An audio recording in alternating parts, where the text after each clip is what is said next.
Ada juga yang menggunakan simple mask ataupun masker sederhana. Ada juga yang lainnya, ada namanya menggunakan rebreathing mask dan non rebreathing mask. Itu biasa kita gunakan pada pasien yang membutuhkan inhalasi ataupun oksigen tingkat tinggi. Misalnya pada pasien dengan perawatan perawatan ketat seperti di ICU ataupun di ruang OK dan lain sebagainya. Tapi kalau untuk di ruang perawatan biasa yang umumnya kita gunakan pasien dengan nasal kanul ataupun yang pasien dengan simple mask seperti itu. Apa bedanya? Bedanya tergantung dari aliran oksigen dan tingkat konsentrasi oksigen yang diberikan. Kalau dia aliran oksigennya rendah di bawah 5 ppm dan konsentrasi oksigennya kurang dari 80%, kita gunakan yang antara yang dua ini. Kalau kayak nasal kanul ya kita gunakan yang simple mask. Tapi kalau kita membutuhkan oksigen tingkat tinggi lebih dari 5 ppm, kita menggunakan yang tadi, menggunakan rebreathing mask ataupun non rebreathing mask dengan tingkat oksigen di atas 80 sampai dengan 100% seperti itu. Nah, kemudian apalagi yang perlu kita ketahui terkait dengan pemberian oksigen tentu adalah alatnya yang kita butuhkan. Yang paling umum kita menggunakan tabung oksigen yang mobile ya, yang bisa kita bawa kemana-mana seperti itu. Ada juga yang menggunakan kalau di rumah sakit sekarang jarang menggunakan tabung oksigen ya. Biasa menggunakan sudah di nempel di pasien, tabung oksigen sentral. Atau kalau yang lebih jadul misalkan menggunakan oksigen yang besar, ada yang pernah melihat? Kalau sekarang sudah jarang. Oke, kemudian untuk tabung oksigen ini ada berbagai macam your head. Alat-alat ataupun bagiannya yang ini sesuai dengan tabung oksigen dan nanti fungsinya untuk menampung jumlah oksigen. Kemudian di sini ada beberapa. Yang di sini adalah indikatornya ya, ataupun flow meter itu yang ini. Apa istilahnya ya? Pokoknya untuk melihat oksigennya masih ada. Ini kan ada angka ya, 0 sampai dengan 400 sampai dengan 3.500. Jadi nanti bisa dilihat kalau dia ada di sini berarti full, kalau di sini setengah, kalau di sini berarti kosong. Jadi kalau ada isi apa enggak? Tidak, karena dia kosong. Kemudian di sini ada yang namanya humidifier ataupun tabung untuk melembabkan oksigen. Jadi oksigen itu sifatnya kering seperti itu ya. Apalagi kalau kita berikan oksigennya di atas 5 ppm, itu nanti bisa mengiritasi mukosa dinding dari hidung, sehingga perlu diberikan humidifier ataupun pelembab seperti itu ya. Kemudian di sini ada connecting. Connecting ini fungsinya apa? Connecting ini untuk menghubungkan nanti selang ataupun nasal kanul yang akan kita hubungkan ke mulut ataupun hidung pasien. Kemudian di sini ada tambal buton ataupun knob ya. Fungsinya untuk apa? Fungsinya untuk mengatur kecepatan aliran oksigen.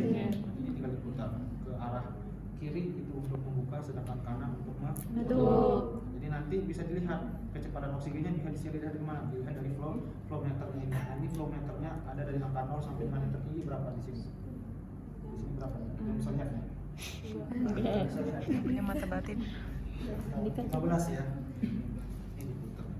Nah, 0 sampai dengan 15. Jadi nanti kecepatannya misalnya dapat orderan pasiennya dapat 2 ppm ya, tinggal diatur ke 2. Dapatnya 5 ya, tinggal ditambah lagi. Atau misalkan diturunkan ke 3. Atau misalnya dapatnya 10 dan lain sebagainya. Jadi pengaturnya ada di bagian sini ya.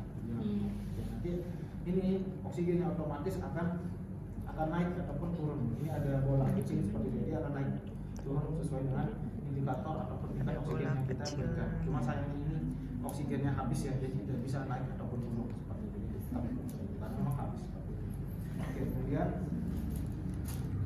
cara pemberiannya bagaimana? Cara pemberiannya tentu pertama saya langsung ke tahap berjaja ya, tidak menggunakan orientasi. Jadi kalau pasien nanti yang sama orientasi tujuan jelaskan maksudnya apa. Cara menggunakan atau pemberian oksigennya gampang, tinggal kalian buka nasal kanul ataupun simple masknya ataupun rebreathing masknya. Nanti ada dua bagian yang akan kita pasangkan di bagian hidung ataupun mulut pasien, kemudian bagian yang kita koneksikan ke tabung. Ini koneksinya kita follow-kan ke koneksi yang di sini ya, connecting tube yang ada di sini. Anjir. Bisa nih. Masa nggak bisa? Aneh banget.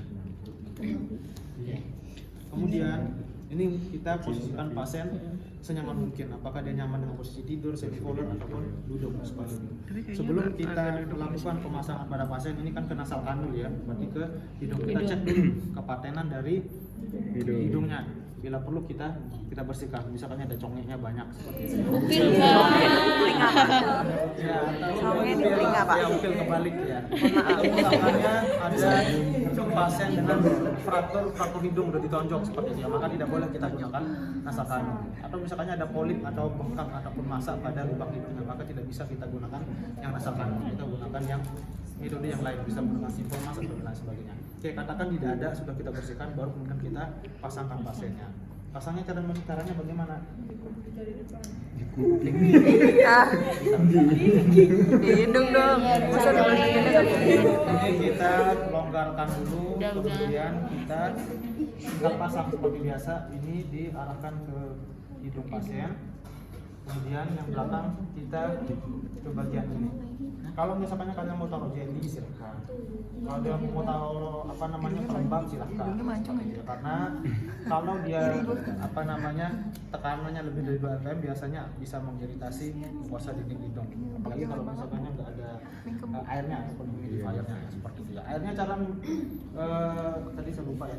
Cara ininya bagaimana? Ya tinggal dibuka seperti itu ya. Dibuka seperti ini kemudian taruh air ataupun NaCl. Bukan air ya, ini hanya sebagai contoh ya. Kalau di rumah sakit untuk menghindari infeksi kita gunakan water steril ataupun NaCl boleh. Jadi kita gunakan water steril ataupun confidence. Walaupun kalau misalkan seperti itu boleh menggunakan air tersebut, tapi tidak disarankan karena nanti bisa infeksi. Anjay. Pakai amel.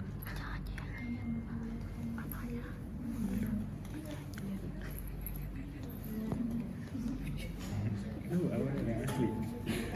Iya. Itu Aurel yang asli. Itu Aurel yang asli. Emang yang palsu? Tadi dia membahas salah orang. Emang ya? Oke, gitu ya. Kalau sudah dipasang ya baru tinggal kita atur kecepatan ataupun tekanan oksigen yang kita berikan. Kalau mau difiksasi, misalnya takutnya pindah, ya silahkan difiksasi menggunakan HIPAA fix dan alat serupa seperti itu ya. Itu ya terkait dengan pemasangan yang nasakanul. Kalau pemasangan yang masker bagaimana? Sama, pada coba yang maskernya. Sama saja ya, tinggal nanti dikoneksikan. Iya, siapa yang ngomongin di kamu? Nah, ini kalau pada masker Enggak. ini nanti otomatis akan ditaruh di mana? Taruh di hidung dan mulut. Yang atas ini untuk hidung, yang bawahnya untuk mulut seperti itu ya. Kemudian ini kita sambungkan sama seperti tadi ya. Ini disambungkan ke sini. Ini kayaknya imut banget ya. Ini untuk anak-anak ya. Iya, bukan dewasa kecil ya. banget. Hah? Bayi. Enggak, itu buat nebu. Itu buat nebu, beda lagi. Ya ini sama, kita sambungkan juga. Itu Kekecilan. buat saya, Pak. Apa? Ih, Boleh, siapa yang bilang? imut. Bukan gue yang ngomong ya. Sebelah imut.